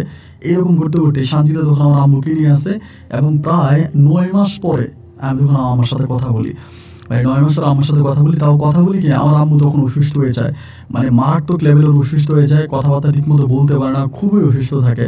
তাই আমি আম্মুর সাথে কথাবার্তা বলি যে আম্মু কী অবস্থা, কেমন ভালো আছো কিনা, শরীর ঠিক আছে কিনা, মাঝে মাঝে কথাবার্তা বলি। তখন কিন্তু আমার সানজিদা আমার সাথে খুবই ভালো, আমার সাথে খুবই ভালো আচার আচরণ, সব কিছু অনেক ভালো। আর আম্মা এইভাবে অনেকটা অসুস্থ হয়ে পড়ছে, আম্মা অসুস্থ হয়ে গেল খুব বেশি। এবার আমি ওইখানে পড়ে আসি, প্রায় আমি জার্মানে 2-2.5 বছর ছিলাম। এর মধ্যে সানজিদা বারবার বলতেছে যে তুমি আমাকে জার্মানিতে নিয়ে যাও, আমি জার্মানিতে চলে যাব, আমি তোমার সাথে থাকবো, আমি কিনে ওখানে চলে যাব। পরে আমি বলতাম যে আম্মা বাড়িতে আছে, আম্মা অসুস্থ, তা আমার দেখাশোনা কী করবে, আমার দেখাশোনা কী করবে, আমি তোমার এখন নিয়ে আসলাম, ভালো কথা, তাহলে আমার আম্মারে কে দেখবে, আমার আম্মাকে দেখাশোনা করার মতো তো কেউ নেই, আমার আম্মাকে তো দেখতে হবে। এগুলো আমি ওরা আনতেছি না। এমন করতে করতে একদিন হঠাৎ করে সকালবেলা আমি ঘুমের মধ্যে ছিলাম, আমার বাড়ি থেকে ফোন আসছে, সানজিদা ফোন দিচ্ছে এবং ফোন দিয়ে কান্না করে বলতেছে যে আমার আম্মা নাকি ইন্তেকাল করছে, আমার আম্মা মারা গেছে। খবরটা শোনার পরে মানে আমি আসলে মানে কী বলবো, মানে তখন মায়ের প্রতি ভালোবাসাটা, মানে চিৎকার দিয়ে আমার মায়ের প্রতি ভালোবাসাটা বেড়ে গেছে। এবং যে আমি দেশে আসবো, পরে দেশে আসার জন্য টিকিট কাটলাম, দেশে আসবো এবং আমি দেশে আসবো, আসার আগেই তারা তখন আমার আম্মা লাশ দাফন করে ফেলে। কারণ আমার আম্মা তখন স্বাস্থ্য অনেকটা বেড়ে যায়, মানে অনেক মোটা হয়ে গেছিলো আম্মু মরার আগে। তো তো তখনই হচ্ছে আমার আম্মুকে দাফন করে ফেলা হয়। আমার আম্মুকে এই পর্যন্ত কিন্তু আমি অনেক টাকা পয়সা সানজিদের অ্যাকাউন্টে দিছি, মানে ওর অ্যাকাউন্টে আমি সব টাকা পয়সা পাঠাইতাম। ওরে নিয়ে আমি বলতাম যে আম্মুকে, কারণ তখন তো আমার আম্মু অসুস্থ, টাকা দেওয়ার মতো তো মানুষ নাই, আমি সব টাকা ওর অ্যাকাউন্টে দিতাম। কারণ ও কিন্তু খুব ভালো হয়ে গেছিলো তখন, মানে খুবই ভালো হয়ে গেছিলো। এই জন্য সব টাকা পয়সা ওর অ্যাকাউন্টে পাঠাইতাম, ওর মাধ্যমে আমি সব কিছু করতাম। আমার আম্মার খোঁজ খবর সব কিছু ওই আমাকে দিত, ওর মাধ্যমে সব কিছু করতাম। পরে আমার মৃত্যুর খবর শোনার পরে আমি দেশে আসি, এবং দেশে আসলে পরে আমার তখন দাফন হয়ে যায়, মানে আম্মুকে মাটি দিয়ে ফেলি। আম্মুকে মাটি দিয়ে ফেলার পরে আমি কবরের কাছে সবসময় কান্নাকাটি করতাম। কবরের কাছে বসে, আমার দাদির কবরের পাশে কবর দেওয়া হয়, আমি এসে কান্নাকাটি করি, সবসময় এখানে কান্নাকাটি করি। কান্নাকাটি করতে করতে আমাদের বাড়ির এক মহিলা উনি হচ্ছে দেখে, একদিন সকালবেলা আমি আমার কবরে বসে বসে কান্না করতেছি, উনি দেখে পিছন থেকে যেতে যাইতেছে আর বলতেছে, জিন্দা থাকতে মায়ের খবর নিলি না, মায়ের এক গ্লাস পানি দিলি না, আর এখন মরার পরে মায়ের জন্য কান্না করতেছিস, এই কান্না আল্লাহ দরবারে কবুল হবে না। উনি আমাদের গ্রামের একটা মহিলা এই কথা বলার পরে আমি তখন একটু অবাক হয়ে গেলাম, তুমি আমাকে এই কথা কেন বললো। পরে আমি এখান থেকে উঠলাম, উঠে আমি ডাক দিলাম, উনি আমার দাদি হয়ে সম্পর্কে বললাম, দাদি একটু এদিকে আসেন তো, আমি আপনার সাথে একটু কথা বলি। পরে বলি, কি বলবি বল। আমি বললাম, তো আপনি বলেন যে আমি আমার মায়ের এক গ্লাস পানিও খাওয়াইনি, এটা কি কথা বললেন, এইটা আপনি কেমন কথা বললেন, আমি তো আপনার কথা মানে আগে মাথায় কিছুই বুঝলাম না। উনি আমাকে বলে, না বুঝার কি আছে, আমি কি ইংরেজি বলছি নাকি, আমি তো ইংরেজ দেশে থাকি না, আমি ইংরেজি মানে তো বাংলায় বলছি। কেন, চিন্তা থাকতে গিয়ে তোর মায়ের একটা ডাক্তারের কাছে নিয়ে গেছিলি? এই মহিলাটা কত চিৎকার করছে, কত কাঁদছে, একটাও তো ডাক্তারের কাছে নিয়ে যায় নাই। এই মহিলাটাকে একটা বেলা ভাত খাওয়াই নাই। আমরা পাশের ঘর থেকে, এই ঘর থেকে ওই ঘর থেকে আইনা কত তোর বউয়ে পচা ভাত, পচা তরকারি, এরপরে পচা এটা ওইটা তোর বউয়ে খাওয়াইছে, কত কষ্ট তোর মায়ের দিছে। এখন এগুলো যখন আমাদের চোখের সামনে আসে, আমরা চোখের সামনে দিয়ে আমাদের কলিজা ফেটে যায়, এই মহিলাটাকে এত কষ্ট দিছে। আমি বললাম, কী বলেন আপনি, আমি তো সবসময় আমার মায়ের জন্য টাকা পাঠাইতাম, আমার মাকে ঠিক মতো রাখার জন্য বলতাম, ও বলতো আমার আম্মাকে ডাক্তারের কাছে নিয়ে যায়, আমার আম্মাকে ওষুধ খাওয়ায়, বলে কচু খাওয়ায়, তোমার আম্মার জীবনে কোনোদিন ডাক্তারের কাছে নিয়ে যায়নি। বিশ্বাস না হয়, গ্রামে আরও মানুষ আছে, তুমি সবাই জিজ্ঞেস করো। তো উনি এটা বলে যাওয়ার পরে আমার ভিতর তখন অনেকটা সন্দেহ ঢুকে গেলো যে আসলেই কি, তাহলে কি শান্তিতে আসলে আমার মাকে কোনো ডাক্তার কবিরাজ দেখায় নেই, আমার মায়ের কোনো চিকিৎসা করায় নেই। এবার আমি আস্তে আস্তে করে গ্রামের যে অন্যান্য মানুষ আছে তাদের সাথে যখন আলোচনা করি, এবং সবাই একই কথা বলে, মানে আমার আম্মারও খাবার পর্যন্ত দিত না, মানে খাবারটা পর্যন্ত দিত না খাইতে, খাবারটাও দিত না।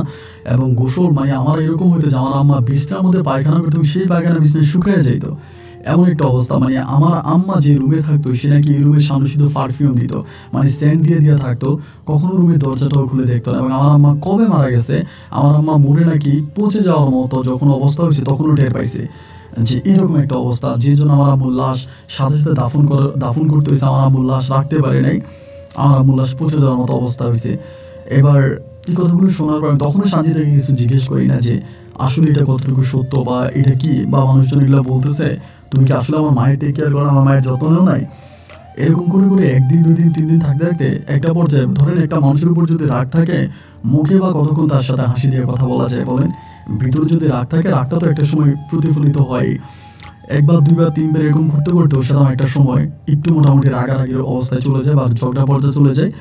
ওই তখন আমার বলে কি, তুই তো আমার সাথে এখন ঝগড়া করবি, কারণ তুই এখন ইতালি থাকস না, তুই তো আমার বলস তুই জার্মান থাকস, আসলে মিথ্যা কথা, তুই ইতালি থাকস, তুই ইতালি থেকে তোর আগের বউর সাথে, তোর আগের সন্তানের সাথে তুই আসিস, এই জন্য তো তুই আমার সাথে এরকম খারাপ ব্যবহার করিস।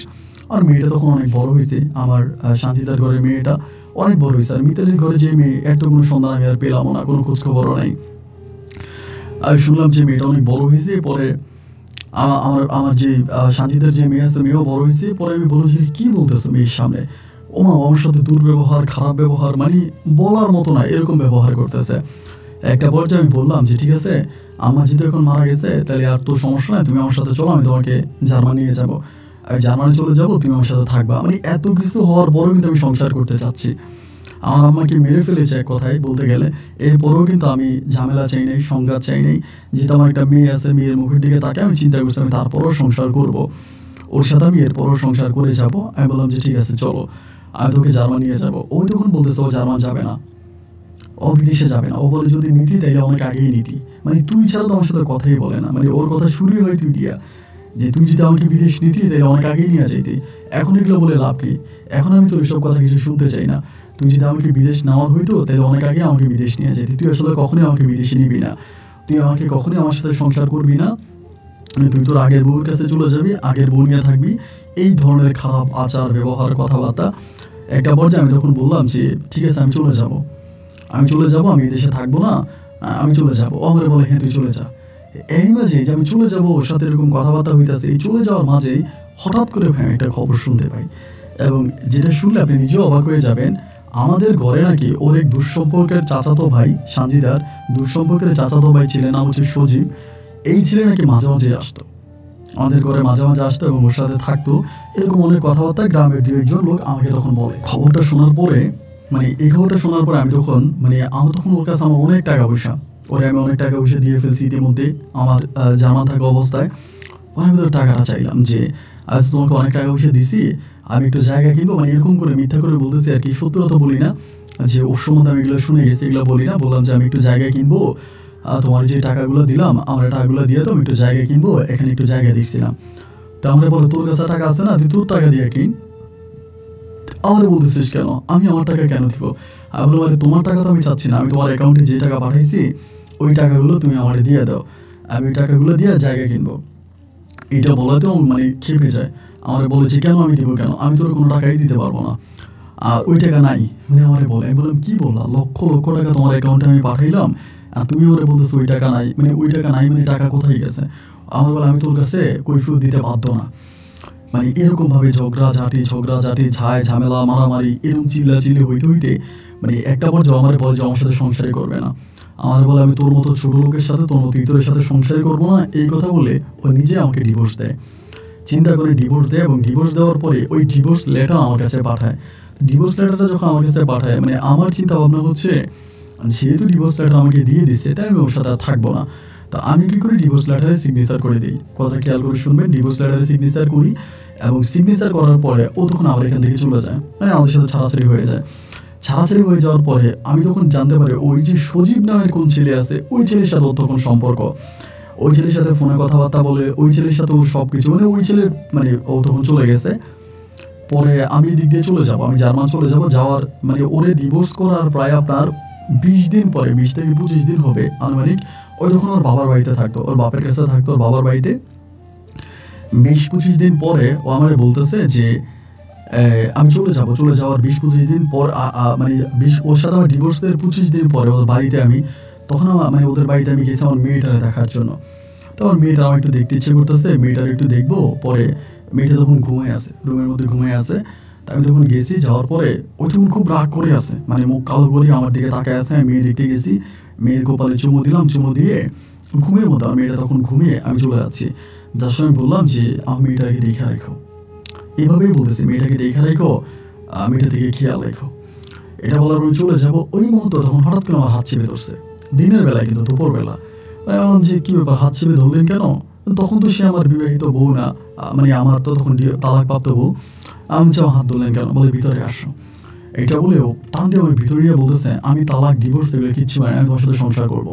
হঠাৎ করে আমি বললাম কি ধরনের পাগলামি কথা বলতেছো, তোমার সাথে আমার ডিভোর্স হয়ে গেছে, এরপরে আমি তোমার সাথে সংসার করবো কিভাবে? এটা কি ধরনের কথা? আর আমি তো তোমার কাছে কোনো টাকা পয়সা চাইনি, তুমি আমাকে টাকা পয়সাও দিতে হবে, আমি তো টাকাও চাইনি, আমি চলে যাবো আমার ভাগ্যে যা আছে তা নিয়ে। আমি তো আর তোমার বিরক্ত করি না, তুমি কেন আমার এই না, আমি তোমার সাথে সংসার করবো। এই বলেও তখন করলো কি, যেহেতু আমার স্ত্রী ছিল আমার সাথেও এক ধরনের সম্পর্ক করার চেষ্টা করে। পরে আমি বললাম যে এটা তো হারাম, এটা তো এখন হারাম হয়ে যাবে, এটা তো ঠিক না, এটা তো হারাম। তোমার সাথে আমার ছাড়াছাড়ি হয়ে গেছে, আমি তোমাকে তালাক দিয়ে দিচ্ছি, তুমি আমাকে ডিভোর্স দিয়ে দিচ্ছ, এরপরে তো আমাদের মাঝে এই ধরনের কোনো সম্পর্ক হতে পারে না। এই সম্পর্ক যদি হয় তাহলে এটা হবে হারাম এবং সম্পূর্ণ নাজায়েজ, আমি এই ধরনের কাজ করতে পারবো না। ও আমার বলতেছে কিসের হারাম কিসের নাজায়েজ, তুমি এখন আমার বউ আছো, আমি মন থেকে তোমাকে তুমি এখন আমার স্বামী আছো, আমি মন থেকে তোমাকে ডিভোর্স করি নেই। এই বলে ও তখন আমার সাথে শারীরিক সম্পর্কে লিপ্ত হয়। দেখেন ও ইচ্ছে করে ওই রুমের মধ্যে।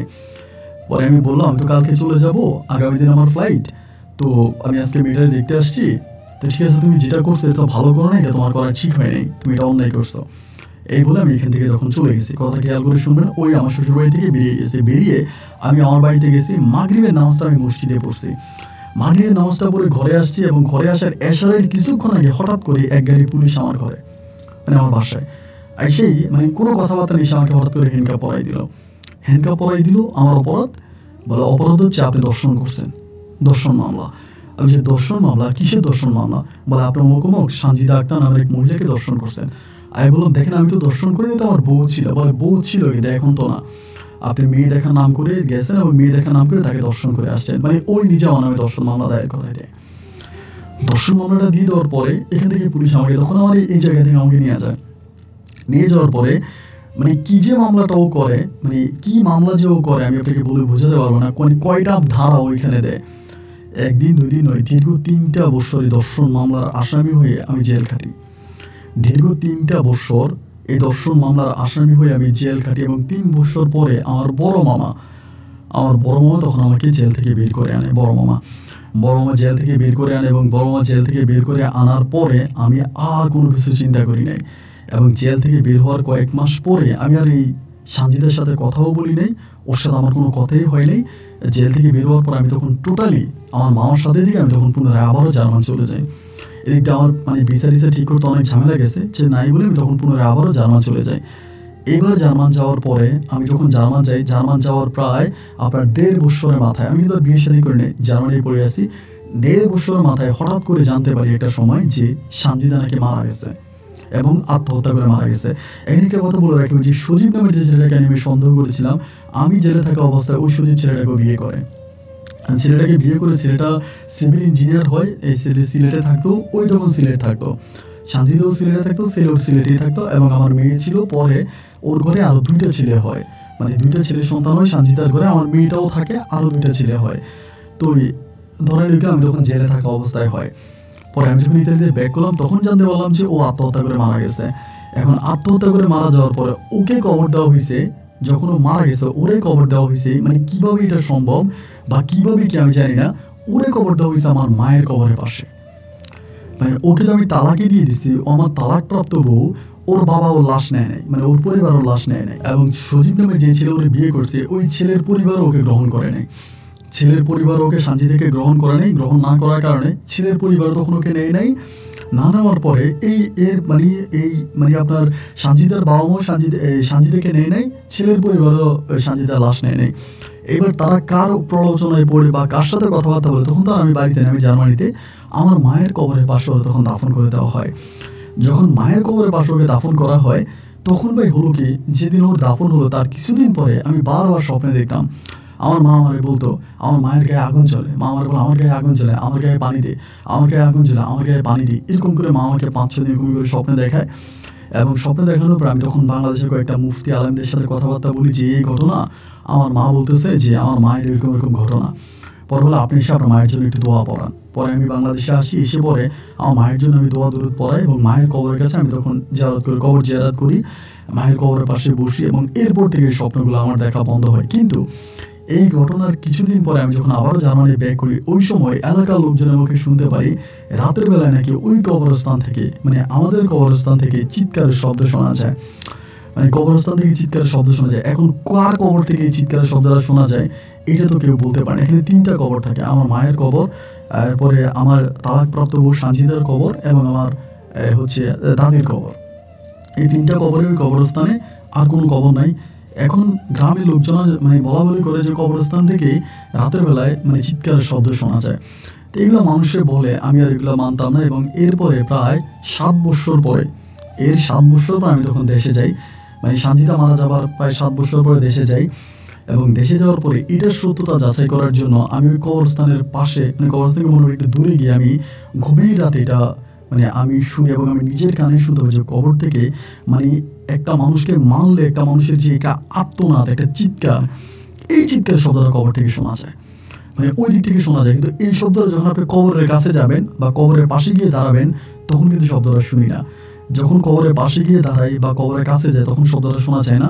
বাট কবর থেকে বেশ দূরে, মানে কবরস্থানের বাইরে গেলে খুবই মানে এত বিকট শব্দ করে না, একদম লাউডলি, মানে অত লাউড না, খুব মানে আপনার একদম ছোট কণ্ঠে শোনা যায় যে পিটাইলে একটা মানুষের একটা আর্তনাদ, একটা কান্নার শব্দ, এই শব্দটা শোনা যায়। তো এখন আমি অনেক দিন ধরে, 1 দিন 2 দিন না, প্রায় 5-6 দিন ধরে আমি এই শব্দটা শুনি এবং আমাদের গ্রামে অনেকেই শোনে। এবং পুনরায় আমি আবারও জার্মান চলে যাই। এবং এখানে জার্মান থাকা অবস্থায় এখনও আমি গ্রামের মুরব্বির সাথে, লোকজনের সাথে যখন কথাবার্তা বলি, তারা সবাই বলে যে হ্যাঁ এখন ওই কবরস্থান থেকে তারা গভীর রাতে কান্নার শব্দ শুনতে পায়। ও মারা গেছে আজকে প্রায় আপনার 9 বৎসরের মতো হয়ে গেছে। এখন পর্যন্ত এই কান্নার শব্দটা শোনা যায়। এখন মূলত কার কবর থেকে এই কান্নার শব্দটা আসে আমি এটা বুঝতে পারি না। সানজিদার বাবা মা বলে এই কান্নার শব্দ নাকি আমার আম্মার কবর থেকে আসে, এবং আমাদের এলাকার লোকজন বলে যে না, এটা অবশ্যই সানজিদার কান্নার শব্দ। এক একজন এক এক ধরনের কথা বলে। তো আমি আসলে জানি না যে কেন এই ঘটনাটা ঘটতেছে বা এটা এখনও কন্টিনিউ করতেছে। আপনি বিশ্বাস না হয় আমি আপনাকে আমার মায়ের কবর বা আমার তালাকপ্রাপ্ত সানজিদার কবরের ফুল ঠিকানা দেবো। আপনি গিয়ে ওইখানে গিয়ে আপনি অন্তত একটা রাত থাকলে আপনি নিজেই কান্নার শব্দটা শুনতে পাবেন, এবং এটা আমাদের এলাকার সব মানুষরাই জানে এই ঘটনা। তারপর ভাই আমি এখন জার্মানিতে আছি, এবং এরপরে আমি আর বিয়ে শাদী করি নাই। আমি জানি না যে আমার মিতালিকে আমি বিয়ে করেছিলাম, মিতালি করে আমার একটা মেয়ে আছে, মেয়েটা কোথায় আছে কেমন আছে এরও কোনো ঠিকানা জানি না। এবং সানজিদার কাছে আমি যে মেয়েটাকে রেখে গেছিলাম, সানজিদাকে তার নানা নানি মানে আমার শ্বশুর শাশুড়ি তারা নিয়ে গেছে সানজিদার ঘরে আমার যে মেয়েটা হয়েছিল। তো ওই হচ্ছে শাহনাজ ছিল ওর নাম, শাহনাজকে নিয়ে গেছে ওর দাদা দাদি মানে ওর নানা নানি। এবং ওইখানেও আছে যদি আমি কোনো খরচ দিতে চাই আমার মেয়ের জন্য, এটা ওরা নেয় না, মানে আমার শ্বশুর শাশুড়ি নেয় না, তারা নেয় না। আমার শ্বশুরের কাছে ও আছে, ওইখানে আছে, মাঝে মাঝে টাকা পয়সা দিতে চাইলেও নেয় না, এমনি ফোন করে মাঝে মাঝে কথাবার্তা বলি। তো মিতালির ঘরে আমার যে মেয়েটা হয়েছে এর কোনো সন্ধান বা মিতালির কোনো সন্ধান আমি আজও পাইনি। তো জীবনটা খুব বিষণ্ণতার মধ্যে কাটতেছে, মানে জীবনে কোনো রকম শান্তি নেই।